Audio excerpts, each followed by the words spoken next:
കർത്താവിൻ്റെ നാമം മഹത്വപ്പെടട്ടെ. നാം ഇപ്പോൾ വായിച്ചു കേട്ട ലൂക്കോസിൻ്റെ സുവിശേഷം അതേ അധ്യായത്തിൽ നിന്ന് 1-2 വാക്യങ്ങൾ കൂടെ ചേർത്ത് വായിക്കുവാൻ ആഗ്രഹിക്കുന്നു.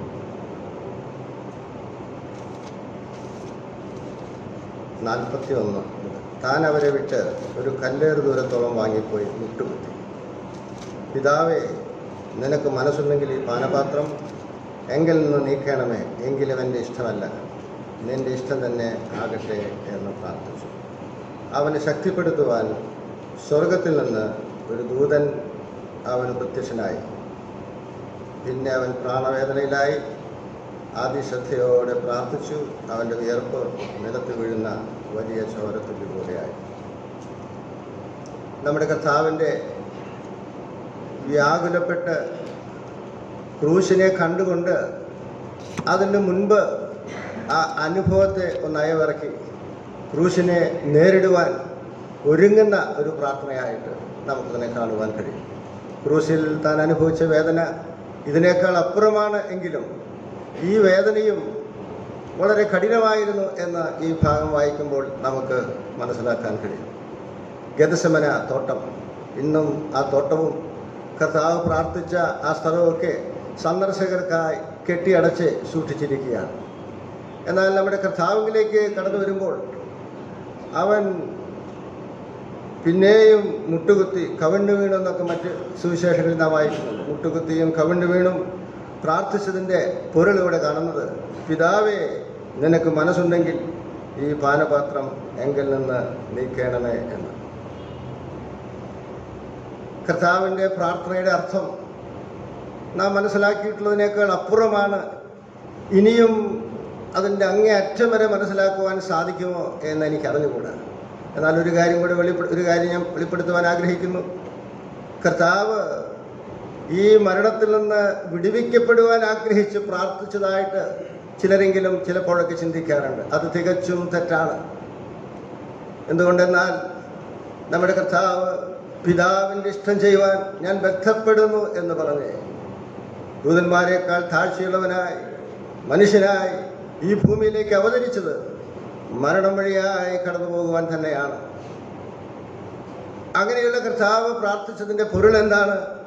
കർത്താവ് പറയുന്നത്, ഈ സന്ദർഭത്തിലല്ലാതെ ഇതിൽ നിന്ന് മാറ്റം ചെയ്യുവാൻ തക്കവണ്ണം ദൈവത്തിന് സാധ്യമല്ല എന്നുള്ളത് നാം മനസ്സിലാക്കുന്നതിനെ, ലോകം മനസ്സിലാക്കുന്നതിനെ, പാപികളാകുന്ന മനുഷ്യർ മനസ്സിലാക്കുന്നതിനെ ഈ മാർഗമല്ലാതെ മറ്റൊന്നുമില്ല എന്ന് തെളിയിക്കപ്പെടേണ്ട ഒരു രംഗമായിട്ടാണ് ഇതിരിക്കുന്നത്.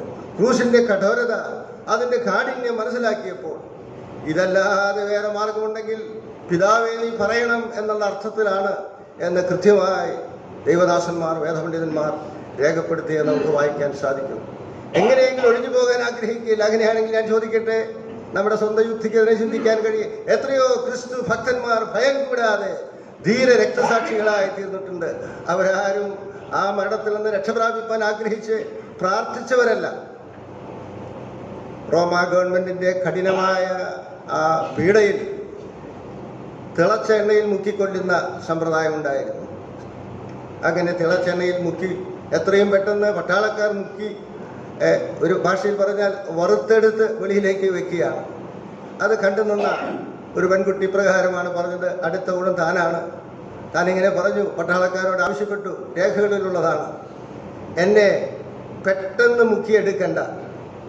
അതിൻ്റെ കാരണം ഈ തിളച്ചെണ്ണയിൽ മുക്കുമ്പോൾ ദൈവത്തിൻ്റെ കൃപ എന്നിൽ വ്യാപരിച്ച് ഞാനതിനെ പ്രാപ്തിപ്പെടുന്നു എന്ന് മനസ്സിലാക്കുവാൻ ഇനിയുള്ളവർക്കിടയാകട്ടെ എന്ന് ഒരു പെൺകുട്ടി കർത്താവിൻ്റെ രക്തസാക്ഷിത്വം വഹിച്ചപ്പോൾ പറഞ്ഞത് അടുത്തിടെ വായിക്കുവാനിടയായി. പ്രിയമുള്ളവരെ, രക്തസാക്ഷികൾ പോലും മരണത്തെ ഭയക്കുന്നില്ല.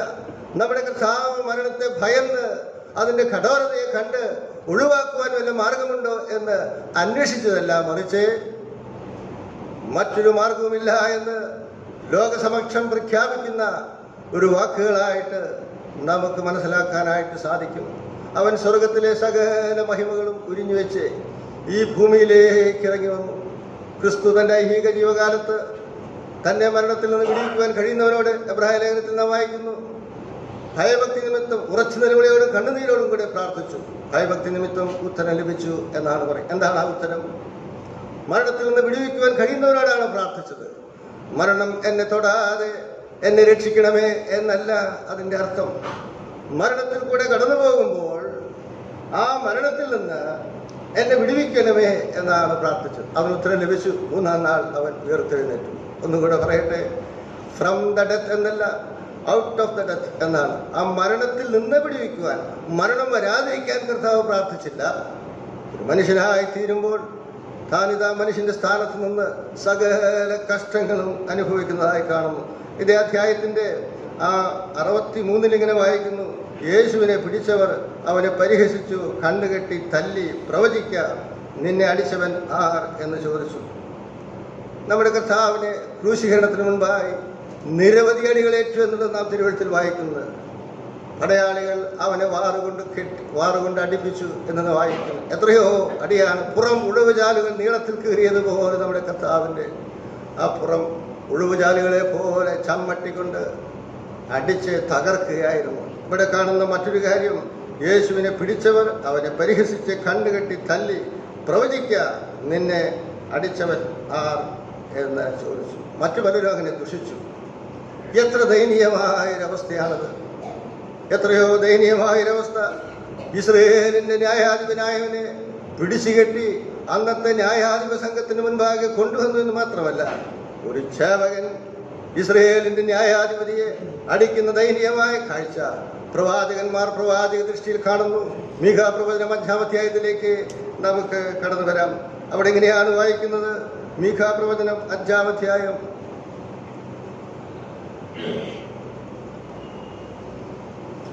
5:1 പകുതിയിലേക്ക് കടന്നു വരുമ്പോൾ അത് കാണുവാൻ കഴിയും. ഇസ്രയേലിന്റെ ന്യായാധിപതിയെ അവർ വടികൊണ്ട് ചെകിട്ടത്ത് അടിക്കുന്നു. തലയിൽ കോൽ കൊണ്ടടിച്ചിട്ടുണ്ട്. പുറം ഉഴവുചാലുകൾ നീളത്തിൽ കീറിയതുപോലെ അടിച്ച് തകർത്തിട്ടുണ്ട്. അവനെ പരിഹസിച്ചുകൊണ്ട് ധാരാളം നിന്നയും തുപ്പലുകളും അവനേറ്റു. എങ്കിലും മീഖാ പ്രവാചകൻ പറയുന്നത് എന്താണ്? ഇസ്രയേലിന്റെ ന്യായാധിപതിയെ അവർ വടികൊണ്ട് ചെകിട്ടത്ത് അടിക്കുന്നു. ലൂക്കോസിന്റെ സുവിശേഷത്തിൽ അടിച്ചു എന്ന് മാത്രമേ ഉള്ളൂ. എങ്കിൽ തൻ്റെ കയ്യിലുണ്ടായിരുന്നൊരു കുറുവടിയുണ്ട്. ആ കുറുവടി കൊണ്ട് കർത്താവിനെ അടിക്കുന്നതായി കാണുന്നു. എത്രയും ദയനീയമായ അവസ്ഥ. നാം വായിക്കുന്ന എങ്ങനെയാണ്? ഇസ്രയേലിന്റെ ന്യായാധിപതിയെ അവർ വടികൊണ്ട് ചെകിട്ട് തടിക്കുന്നു. നമ്മുടെ കർത്താവ് നമുക്ക് വേണ്ടി അത് സഹിക്കുകയായിരുന്നു. എന്നാൽ അവിടെ കർത്താവ് മറുപടി പറഞ്ഞു, ഞാൻ എന്തെങ്കിലും തെറ്റായി ചെയ്തിട്ടുണ്ട് എങ്കിൽ നീ കാര്യം ബോധിപ്പിക്കുക എന്ന് പറയുന്നു. എന്നാൽ അവനെ കണ്ണുകെട്ടി പരിഹസിച്ച് തല്ലിയപ്പോൾ ഒന്നും കുരിയാടാത്ത കർത്താവിനെയാണ് കാണുവാൻ കഴിയുന്നത്. പ്രിയമുള്ളവരെ, അവനെ കണ്ണുകെട്ടി നിന്നെ അടിച്ചതാർ എന്ന് പറയുക എന്ന് പറയുന്ന ദയനീയമായ അവസ്ഥ. അവൻ ദൈവമാണെങ്കിൽ അവന് മനസ്സിലാക്കുവാൻ സാധിക്കും. ഞാൻ മനസ്സിലാക്കുന്നത്, അവൻ പൂർണ്ണ മനുഷ്യനായിട്ടാണ് ക്രൂശിലേക്ക് കടന്നു വന്നത്. ഗതസമനം മുതൽ പൂർണ്ണ മനുഷ്യനായിട്ട്, പൂർണ്ണ ദൈവമായിരിക്കുന്നവൻ തൻ്റെ വേദനകളൊക്കെ അനുഭവിച്ചത് പൂർണ്ണ മനുഷ്യനായി ശരീരത്തിൽ അനുസരണം തികഞ്ഞവനായിട്ട് അത് അനുഭവിക്കുകയായിരുന്നു. അവനെ ശക്തിപ്പെടുത്തുവാൻ ഒരു ദൂതനെ അയച്ചു എന്ന് നാം വായിച്ചു കേട്ടല്ലോ. ദൈവത്തിൻ്റെ സൃഷ്ടിയായ ഒരു ദൂതൻ, അതിൽ പ്രധാന ദൂതൻ പാപം ചെയ്തപ്പോൾ അവനെ ബന്ധിക്കുവാൻ അധികാരമുള്ളവൻ, അല്ലെങ്കിൽ അവനെ സ്വർഗത്തിൽ നിന്ന് തള്ളിയിട്ടവനാണ്. ദൂതന്മാരെയും സൃഷ്ടിച്ചവൻ ദൂതന്മാരെക്കാൾ അല്പം താഴ്ച വന്ന് മനുഷ്യ ശരീരമെടുത്തപ്പോൾ, അവൻ മനുഷ്യനായ വേദന അനുഭവിച്ചപ്പോൾ ഒരു ദൂതൻ അവനെ ശക്തിപ്പെടുത്തുവാൻ വന്നു. പ്രിയമുള്ളവരെ, ദൈവത്തിൻ്റെ സൃഷ്ടിയായ ഒരു സൃഷ്ടിയാണോ ദൈവത്തെ ശക്തിപ്പെടുത്തുന്നത്? അതൊരിക്കലും സാധ്യമല്ല. എന്നാൽ അവൻ മനുഷ്യനായി തീർന്നപ്പോൾ അവനെ ശക്തിപ്പെടുത്തുവാൻ മറ്റു മാർഗമില്ല എന്ന് ഒരു മനുഷ്യന്റെ സ്ഥാനത്ത് നിന്ന് അവൻ ചോദിക്കുകയാണ്. ഈ പാനപാത്രം എങ്കിൽ നിന്ന് മാറ്റുവാൻ കഴിയുമെങ്കിൽ അത് സാധ്യമല്ല. സ്വർഗത്തിൽ നിന്ന് അടുത്ത പ്രതികരണം, ഒരു ദൂതൻ അവനെ വന്ന് ശക്തിപ്പെടുത്തുകയായിരുന്നു. മനുഷ്യനേക്കാൾ, ദൂതനേക്കാൾ എത്രയോ താൻ അവസ്ഥയിലേക്ക് നമ്മുടെ കർത്താവ് വന്നു. അങ്ങനെയുള്ള കർത്താവിൻ്റെ കണ്ണുകെട്ടി അടിക്കുമ്പോൾ അത് കർത്താവ് മനസ്സിലാക്കിയില്ലേ എന്ന് എനിക്ക് പറയാൻ അറിഞ്ഞുകൂടാ. തനിക്ക് സാധിക്കുമെന്നുള്ള സത്യം നമുക്കറിയാം. എന്നാൽ നിന്നെ കണ്ണുകെട്ടി തല്ലുമ്പോൾ ചോദിച്ചത്, പരിഹസിച്ചുകൊണ്ട് ചോദിക്കുകയാണ്, നിന്നെ തല്ലിയത് ആർ എന്ന് പറയുക. പ്രിയമുള്ളവരെ, ആ ചോദ്യം ഇപ്പോൾ നിലകൊള്ളുകയാണ്. എന്നെ തല്ലിയത് നീയാണെന്ന് കർത്താവ് പറഞ്ഞില്ല. എന്നെ തല്ലിയത് സേവകനാണെന്ന് പറഞ്ഞില്ല. എന്നാൽ ഒരു കാര്യം നമുക്ക് പറയാൻ സാധിക്കും, അവനെ തകർത്ത് കളയുവാൻ യഹോവയ്ക്ക് പ്രസാദം തോന്നിയപ്പോൾ എന്നെ തല്ലിയത് എൻ്റെ അരിമ മക്കളായി എൻ്റെ രക്തത്താൽ വീണ്ടെടുക്കുവാനുള്ള ആ ദൈവജനത്തിൻ്റെ അല്ലെങ്കിൽ ഭാവികളുടെ പാപത്തിൻ്റെ പരിഹാരമായിട്ട് നീയും ഞാനുമാണ് അവനെ തല്ലിയത് എന്ന് കർത്താവ് പറഞ്ഞില്ല.